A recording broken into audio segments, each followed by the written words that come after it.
ওয়া নুনাজ্জিলু মিনাল কুরআনি মা হুয়া শিফাআ ওয়া রাহমাতুল লিল মুমিনিন ওয়া লা ইয়াজিদুয যালিমিনা ইল্লা খাসারা। আল্লাহর কোরআন ঔষধ, ব্যবহার করো, রোগ সেরে যাবে রে মুমিন। ওমরের মতো বান্দা কোরআনের ঔষধ পায় না তো নবীর মাথা আনার জন্য দৌড়ায়। আল্লাহ তাআলা তাকে ঔষধ যখন দিয়া দিলেন, ওমর এত নত হয়ে গেল। আল্লাহর নবীর কাছে গিয়া কালেমা পড়ে মুসলমান হয়ে গেল। এখন সে ওমরের মূল্য কত? আল্লাহর নবী বলেন, লাউ কানা বাদি নাবিয়্যুন লাকানা উমর। আল্লাহ যদি আমার পরে নতুন কাউকে নবী বানাইতেন, ওমরের আল্লাহ নবুয়ত দিয়া নবী বানায় দিতেন। কি নাউজুবিল্লাহ। কেমন সে ওমর ওয়ার্দ জাহানের খেলাফতের দায়িত্ব পালন করে ওমর, যেই ওমরের ধমনীতে কাঁপুনিতে ধমকে গোটা দেশ গরম, যেই ওমর 10 বছর অর্ধ জাহানের খলিফা, ইন্তেকাল হয়ে গেল। 10 বছর ইন্তেকালের পরে স্বপ্ন যোগে কাউকে জিজ্ঞেস করা হলো, ওমর কবরের কি হালাত? ওমর বলে, এখনো হালাত শুরু হয় নাই। 10টা বছর যে দেশ চালাইলাম তার হিসাব মাত্র শেষ করলাম। এরে নবীর উম্মতের দল, কে সেই ওমর? এক কথায় ঈমান আনার আগে তাকে বলা যাইতো পৃথিবীর শ্রেষ্ঠ একটা সন্ত্রাসী। কারণ বিশ্ব নবীর মাথা আনতে যায় বিশ্ব সন্ত্রাসী ছাড়া কেউ। সেই ওমর এখন ইসলামের এমন দামি ব্যক্তি হয়ে গেল। 39 জন মুসলমানের পরে 40 নাম্বার মুসলমান হযরত ওমর। তরবারি নিয়ে বলে, পয়গম্বর, ইসলামের দাওয়াত আর গোপনে হবে না, ওপেনে হবে। ওমর তরবারি নিয়ে কাবার হাতিমে দাঁড়ায় বলতেছে, এরে বেঈমানেরা, আয় আয় আয়। যদি ইসলামের বিপক্ষে অবস্থান নিয়ে সাহস থাকে, ওমরের তরবারির সামনে দাঁড়াও।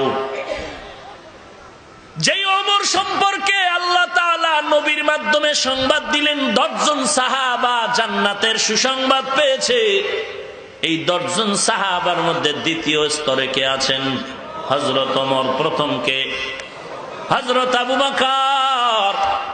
জান্নাতের গ্যারান্টি যেই ওমরের হাতে, সেই ওমরের ঈমানের আর আমলের কি হালাত? ঈদের দিন সবাই নামাজ পড়ে আনন্দের বাড়ি বাড়ি ঘরে আর আনন্দ করে। খলিফাতুল মুসলিমিন ওমর দরজায় তালা লাগায় চোখের পানি ছেড়ে কান্না করেন। আবু হুরায়রা রাদিয়াল্লাহু তাআলা আনহু ওমরকে জিজ্ঞাসা করেন, আজ খলিফাতুল মুসলিমিন আনন্দের দিন কান্নার আওয়াজ কেন? ওমর ডাক দিয়ে কয়, রে আবু হুরায়রা ভাই, আনন্দ ওই ব্যক্তি করবে যার মধ্যে কোনো পেরেশানি নেই, কোনো চিন্তা নাই। কিসের পেরেশানি? বলে, রমজানে রোজা রাখলাম, কবুল হলো কিনা চিন্তায় পড়েছে। কোরআন তেলাওয়াত করলাম, কবুল হলো কিনা চিন্তা। তারাবির নামাজ পড়লাম, কবুল হলো কিনা চিন্তা। জাহান্নাম থেকে নাজাত পেলাম কিনা বড় চিন্তা। আবু হুরায়রা বলেন, খলিফাতুল মুসলিমিন, আল্লাহ তো 10 জন সাহাবায়ে কেরামের মধ্যে দ্বিতীয় স্তরে আপনি আছেন জান্নাতি, আপনার কেন এত চিন্তা? হযরত ওমর চোখের পানি ছেড়ে কান্না করে বলে, আবু হুরায়রা, যেই আল্লাহ জান্নাতের টিকিট দিয়েছেন, আমার আমলে যদি আল্লাহ বেজার হয়, ওই টিকিট আবার আল্লাহ ক্যান্সেল করেও দিতে পারেন, এই ভয় আছে আমার। এইবার ওমর কান্না করেন, ও আল্লাহ, তুমি আমাকে মাফ করে দাও। এমন একজন নবী পাবেন না জিন্দেগিতে কান্নার আওয়াজ নাই, এমন একজন সাহাবী পাবেন না কান্নার আওয়াজ নাই। কপালাম এত খারাপ হয়ে গেল, নিজেও কাঁদি না, কেউ কান্না করলে সহ্য করতে পারি না, বরং বিরোধিতা করে, কয় দেখ লজ্জা নাই কেমনে কান্না করে। অথচ আল্লাহ কোরআনে বলেন, বেশি বেশি কান্না করো, ফালিয়াযহাকু কালিলা ওয়ালিয়াবকু কাসীরা। কম হাসো, বেশি বেশি কান্না করো হে মুমিন। রাহমাতুল লিল আলামিন বলেন, কান্না করো, কারণ দুনিয়ার ঘরে যদি আগুন লেগে যায়, পানি ছাড়া যেমন ঠান্ডা করা যাবে না, গুনাহের কারণে তো আল্লাহ গুনাহগারের জন্য বানিয়ে রেখেছেন জাহান্নামের আগুন। ইন্নাল আবরারা লাফি নাঈম ওয়া ইন্নাল ফুজ্জারা লাফি জাহিম। নেক আমলওয়ালাদের জন্য জান্নাত, গুনাহ যারা করবে তাদের জন্য জাহান্নাম। কোরআনের স্পষ্ট ঘোষণা। জাহান্নামটা কেমন হবে তাও আল্লাহ কোরআনে বলেছেন, জান্নাতটা কেমন তাও বলেছেন। রাহমাতুল লিল আলামিন নিজ চোখে জান্নাত জাহান্নাম দেখে সাহাবাদের বিবরণ দিয়েছে। জাহান্নামটা কেমন আর জান্নাত কেমন আমি নবী মেরাজে গিয়া দেখে আসলাম। আল্লাহর নবী চোখের পানি ছেড়ে কান্না করে করে সাহাবায়ে কেরামের জাহান্নামের ভয় দেখাইলেন। এই জন্য সাহাবায়ে কেরামের কান্নার আওয়াজ নবী যখন নামাজে দাঁড়াইয়া ইমামতির মুসাল্লায় জাহান্নামের আয়াতগুলো পড়তেন, সাহাবায়ে কেরাম পেছনে দাঁড়ায় কান্নায় বেকারার হয়ে যেত। আজ আপনার আমার কান্না নাই। সাহাবী ওমর একদিকে রাষ্ট্র পরিচালনা করেন, অপরদিকে রাতের বেলা বাড়ি বাড়ি ঘুরে দেখেন কার কি হালাত। কে যেন না খাইয়া ঘরের মধ্যে কান্নায় কাতর হয়ে আছে। কেমন খলিফাতুল মুসলিমিন চিন্তা করা যায়? যেই ওমর নবীর মাথা কাটার জন্য তরবারি নিয়ে দৌড়ায়, সেই ওমর আজকে রাষ্ট্র ক্ষমতায় বসিয়া রাতের বেলা মানুষের বাড়ি বাড়ি ঘুরে খোঁজ নেয় কার কি হালাত। সাথে কেউ নাই, কোন বডিগার্ড নাই, কোন লোক সংখ্যা নাই, মাত্র গোলাম একজন ছিল আসলাম, আর কেউ নাই। রাতের আধার, হঠাৎ ওমর গিয়ে দেখে এক জংলার মধ্যে আগুন জ্বলতেছে। আগুন ওমর গিয়া পার্শ্বে দাঁড়ায় দেখে ওই আগুন চুলার আগুন। মহিলা, বৃদ্ধা মহিলা চুলার কিনারায় বসে পাতিলা পাত্রের মধ্যে পানি গরম করে, আর তার পায়ের কিনারায় ডানে বামে শিশু বাচ্চাগুলো ঘুমিয়ে আছে। ওমর দূরের থেকে তাকায়া দেখে একটা বাচ্চা ঘুম থেকে উঠিয়া আম্মুর কাছে বলে, আম্মু খানা দেও, সহ্য করতে পারি না। মা জবাব দিল, একটু অপেক্ষা কর, তোদের জন্য খানার আয়োজন চলতেছে। বাচ্চাটা কান্না করে করে করে আবার ঘুমায় গেল। ওমর দূরের থেকে সালাম জানায় বললেন, আম্মা জান কেমন আছে? মহিলা ডাক দিয়া কয়, রে ভাই, এই রাতের বেলা কে তুমি আসছো? বলে, আমি ঘুরে ঘুরে দেখি কার কোনো সহযোগিতা করা যায় নাকি। বলে, তুমি সহযোগিতা কি করবা? আগে একটু বিচার দিয়ে নেই। এই দেশের পরিচালনায় নাকি ওমরের মতো একটা বান্দা আছে। আমি যদি দুনিয়াতে পারি, না হয় আখেরাতে ওমরের বিরুদ্ধে আল্লাহর কাছে মামলা দিব। কারণ আজকে আমার ঘরের চুলায় আগুন জ্বলে না, বাচ্চাগুলো কান্না করে করে মাটিতে কাতরাইতেছে। ওমর আইসা খবর নেয় না। আমি আজকে দুনিয়াতে না পারলেও হাসরের ময়দানে বিচার দিব। আমার সন্তানগুলো না খাইয়া ধুকে ধুকে কান্নায় ভেঙে পড়তেছে। যুবক হযরত ওমর পরিচয় দেয় না যে আমি সেই ওমর, পরিচয়টা গোপন রেখে রওয়ানা। কি বয়ান করব? কথা তো পয়েন্টে পয়েন্টে বহু বলা যায়। আজকে পোস্টারে নামটা নিচে থাকলে মনে বড় কষ্ট লাগে, আলহাজ না লাগলে মনে বড় কষ্ট লাগে, গেট না সাজাইলে ওয়াজের প্যান্ডেলে বয়ান জমে না, স্লোগান দিয়ে আমি বক্তারে স্টেজে না উঠাইলে মনটা খারাপ লাগে। আর ওমরের মতো বান্দা এলাকায় ঘুরে পরিচয় দেয় না আমি সেই ওমর। ওমর মহিলার কান্না দেখে আর দেরি না করে বাইতুল মাল অর্থ মন্ত্রণালয়ে চলে গেলেন। আটার বস্তা রেডি করে গোলাম আসলামকে বলে, গভীর রাতে, ও আসলাম, আটার বস্তা আমি ওমরের মাথায় তুলে দাও। আসলাম চিল্লায় বলেন, খলিফাতুল মুসলিমিন কি বললেন? আমি তো মরে যাওয়ার উপক্রম হয়েছি মানসিক ভাবে, আপনি খলিফাতুল মুসলিমিন মাথায় আটার বস্তা নিবেন? এটা হতে পারে না। আমি গোলামের মাথায় তুলে দেন। ওমর ডাক দিয়া কয়, আসলাম, তুমি কি চাও আমি আল্লাহর আদালতে আমি দায়িত্বের অবহেলায় আসামির কাঠগড়ায় দাঁড়াবো? আসলাম বলে না না। বলে তো আসলাম আমার দায়িত্ব হলো আমার জনগণের খোঁজ খবর রাখা, অতএব বস্তাটা আমার মাথায় দেও। আমার দায়িত্ব পালন করে আমি আল্লাহর কাছে পরিচয় দিতে চাই, আমি দায়িত্ব মুক্ত হতে চাই। আর কিছু উপায় নাই, মুরব্বীর সাথে বেশি বাড়াবাড়িও করা যাবে না। এবার আসলাম আটার বস্তা খলিফাতুল মুসলিমিনের মাথায় তুলে দিলেন। অর্ধজাহানের খলিফা ওমর, যেই ওমর রাস্তায় চললে শয়তান পালায় যায় ভয়ে, সেই ওমর আজকে আটার বস্তা নিয়া বুড়ি মহিলার দিকে রওয়ানা। মহিলার বাড়ির দরওয়াজায় গিয়া সালাম দিয়ে বলে, আম্মা যান একটু দূরে সরে যান। পর্দার আড়ালে চলে গেল ওমর। নিজে বস্তাটা নামায় নিজের বরকতি হাত দ্বারা আটার খামিরা বানায় নিজে নিজে রুটি বানানো শুরু করলেন। ওমর নিজে রুটি বানাইয়া আম্মা জানকে ডেকে বলেন, আম্মা জান এই রুটিগুলো আপনি খান, বাচ্চাদেরকে দেন, আটা রেখে গেলাম, শেষ হওয়ার আগে আবার চেষ্টা করব খবর নেওয়ার জন্য। হযরত ওমর এবার বিদায়। আল্লাহর বান্দি মহিলা ডাক দিয়ে কয়, যুবক বিদায় যাওয়ার আগে একটু দোয়া করে দেই তোমার জন্য। আল্লাহ যদি ওমরের বাদ দিয়া তোমার মতো বান্দাটারে দেশের রাষ্ট্র ক্ষমতা দিত, এই দেশটা জান্নাত হয়ে যেত। ওমর চলে গেলেন। পরের দিন ওমর ডাকিয়া পাঠাইলেন, ওই মহিলাকে ডেকে আনো আমার আদালত। কিন্তু আমি ওমর পাঠাইছি, খবর বলবা না। যখন বার্তাবাহক চলে আসলো মহিলার বাড়ি, ডাক দিয়া বলেন, খলিফাতুল মুসলিমিনের দরবারে আপনাকে ডেকে পাঠিয়েছেন। মহিলা ভয়ে কাঁপুনি ছুটে গেল, কাঁপতে কাঁপতে বেকারার, কারণ অন্তরে ভয়। গতকালকের হালাত বুঝি বাদশার কাছে কেউ লাগায় দিছে।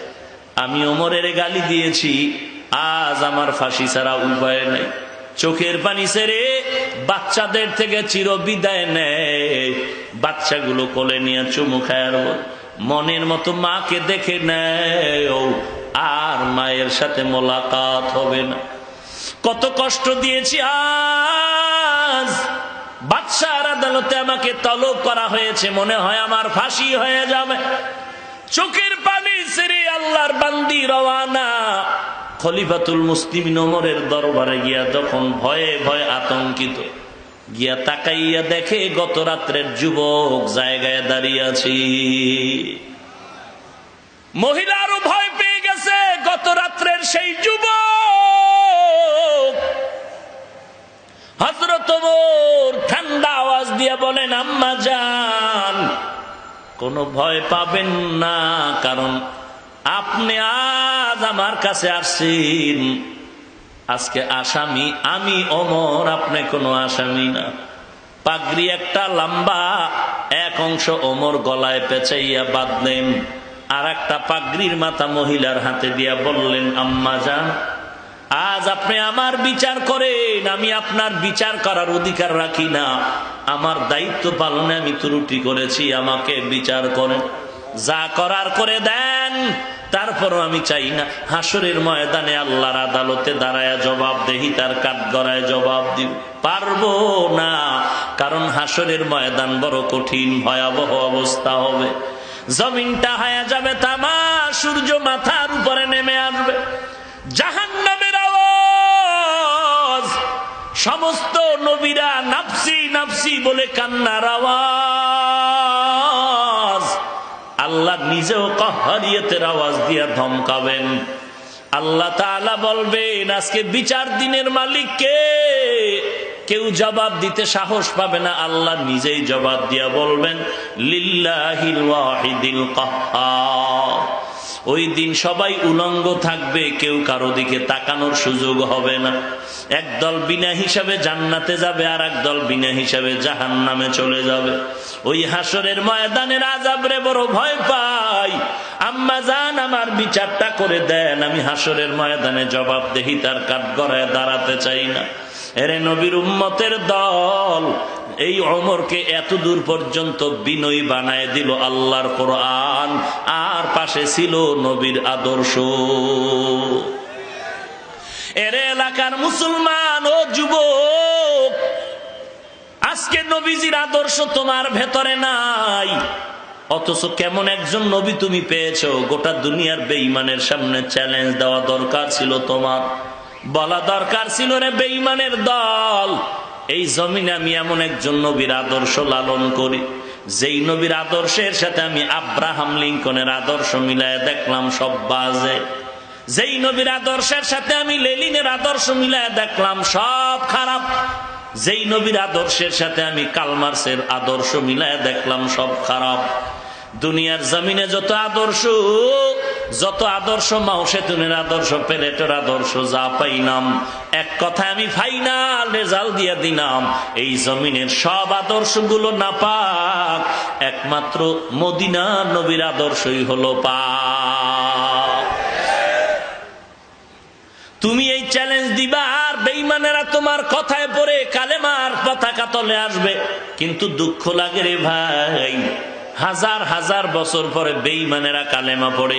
আমেরিকার নীল আর্মস্ট্রং, মাইকেল কনিস নবীর হাতে নবীর আদর্শের কালেমা পড়ে মুসলমান হলো। ভারতের সন্তান শিব শক্তি স্বরূপজি মুসলমান হলো। আর বাংলাদেশের দিকে তাকাও, বাহিরের দিকে তাকানোর সময় কখন নিজের হিসাব নাও। তুমি হাজী সাহেবের সন্তান, তোমার চেহারা দিয়ে তাকাইলে মুসলমান কিনা কোনো পরিচয় পাওয়ার উপায় নাই। অমুসলমান নবীর উম্মতের দল, আঙ্গুলের নখগুলির দিকে তাকায় দেখো নবীর সুন্নতের খবর নাই।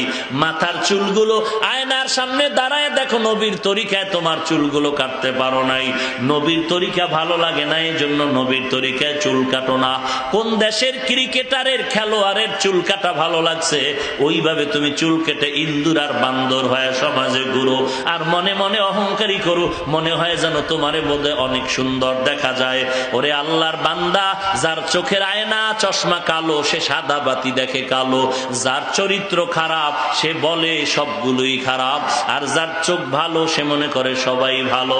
এরে নবীর উম্মতের দল, তোমার অন্তর খারাপ হয়ে গেছে, এখন তুমি খারাপটাকে ভালোই মনে করে দেখতেছো। তুমি ভালো আর খারাপ নির্ণয় করার সুযোগ তোমার হাতে নাই। এরে নবীর উম্মতের দল, আমি বলছি না তুমি আমার মতো একজন টুপিওয়ালা পাগড়িওয়ালা হুজুর হয়ে যাও, একবারও বলবো না। ধন্যবাদ তোমাকে দিতে চাই, স্কুলে পড়ো, কলেজে পড়ো, ভার্সিটিতে পড়ো, লেখাপড়া করো, চাকরি করো, ব্যবসা করো, বাধা নাই, করতে থাকো। আমি বলবো না তুমি স্কুল ছেড়ে দাও, বরং আমি বলবো তুমি একদিন স্কুলে লেখাপড়া করে কলেজে যাও, কলেজ ভার্সিটি পেরিয়ে তুমি একদিন বাংলাদেশের ম্যাজিস্ট্রেট হয়ে যাও, এসপি হবা, তুমি একজন আর্মির লিডার হবা, একজন র্যাব, একজন পুলিশের চাকরিজীবী হবা। তোমার মধ্যে যদি স্কুলে পড়ে ডাক্তার হয়ে যাও, ইঞ্জিনিয়ার হয়ে যাও, কোন বেঈমানের গোষ্ঠী যদি মুসলমানকে ধমক দিয়ে বলে আমরা ভারতের ঔষধ বাংলাদেশের মুসলমানের দিব না, তুমি মুসলমানের ঘরে স্কুল কলেজের সার্টিফিকেট নিয়ে ডাক্তারি পড়ার পরে চ্যালেঞ্জ দিয়ে দাঁড়ায় বলবা, এরে বেঈমানের বাচ্চা সাবধান, আমরা মুসলমান ডাক্তার যথেষ্ট, তোদের ঔষধের দরকার না। তোমার মতো ডাক্তার মুসলমানের ঘরে দরকার, কিন্তু তুমি ডাক্তারি পড়তে গিয়ে যদি তুমি মুসলমানের ঐতিহ্য হারিয়ে ফেলো, তখন তোমাকে বেঈমানের থেকেও ধিক্কার দেওয়া বেশি দরকার। এরে যুবক আল্লাহর গোলাম, ডানে বামে তাকাইয়া দেখ, স্কুলে পড়ে, কলেজে পড়ে, 5 ওয়াক্ত নামাজ পড়ে, 1 ওয়াক্ত নামাজও বাদ দেয় না এমন ছাত্র আছে না নাই? তুমি কেন পারবা না? আমার কাছে জবাব দেওয়া লাগবে না। বাসায় গিয়া যদি বাতি নিবায় ঘুমাইতে যাও, তখন নিজে নিজে একটু জবাব দিও, আমার মতো যুবক আমি কেন নামাজ পড়ি না, স্কুলে পড়ে কলেজে পড়ে নামাজ ছাড়ে না, ও পারে আমি কেন পারবো না? আমার মতো যুবক র্যাব, আর্মি, পুলিশ, বিডিআরের চাকরি করে নামাজ ছাড়ে না, আমি কেন পারবো না? আমার মতো যুবক কোটি টাকার ব্যবসা করে নামাজ ছাড়ে না, 1 টাকা হারাম খায় না, আমি কেন পারবো না? আমার মতো যুবক ড্রাইভারি করে, শ্রমিকের কাজ করে, নামাজ বাদ দেয় না, আমি কেন পারবো না? কপাল আমার খারাপ, আমি তো অন্যের দোষ নিয়ে দৌড়াচ্ছি, নিজের দোষের খবর নাই। আল্লাহর কাছে তওবা করো, আল্লাহ জীবনে বহু অন্যায় করেছি, কবরের আযাব সত্য, কোরআন সত্য, হাদিস সত্য, গুনাহগারেরা জাহান্নামে যাবে, নেক আমলওয়ালা জান্নাতে যাবে, কথা ফাইনাল। অতএব আমি গুনাহ নিয়ে কবরে যেতে চাই না। এতদিন অন্যায় করেছি শয়তানের ধোকায় পড়ে, ও আল্লাহ আজ আমি তওবার দরজায় ফিরে আসলাম, জীবনে নামাজ ছাড়বো না, বেপরদায় চলবো না, মা বাবার বিরোধিতা করবো না। ও আল্লাহ তুমি আমাকে খাঁটি তওবা করার তৌফিক দাও। আমি কোনোদিন আল্লাহওয়ালার বিরোধিতা করব না, দেশের বিরোধিতা করব না, জাতির বিরুদ্ধে ষড়যন্ত্র করব না। ও আল্লাহ, তুমি আমাকে তওবার তৌফিক দাও। শুধু তৌফিক না, আবার এই তওবার উপরে মজবুত হয়ে নবীর তরিকা মতে চলার তৌফিক দাও। যদি খাঁটি অন্তরে তওবা করার নিয়ত হয়, মুনাফিকি যদি না থাকে, গলায় ছুরি আসবে, মরে যাব, নবীর আর গালি দিব না, নবীর আদর্শ জবাই করব না, এমন পাক্কা তওবার যদি নিয়ত থাকে, শুধু তারাই আল্লাহর কাছে তওবার নিয়তে দুটো হাত উঁচু করে দেখায়া দেয়। আয় আল্লাহ, সবার হাত আপনি কবুল করে নেন, আমাদের তওবা কবুল করে নেন, তওবার উপরে মজবুত হয়ে চলার তৌফিক দান করেন। আয় আল্লাহ, গুনাহের প্রতি ঘৃণা জমায়ে দেন। আমিন। আলহামদুলিল্লাহি রাব্বিল আলামিন।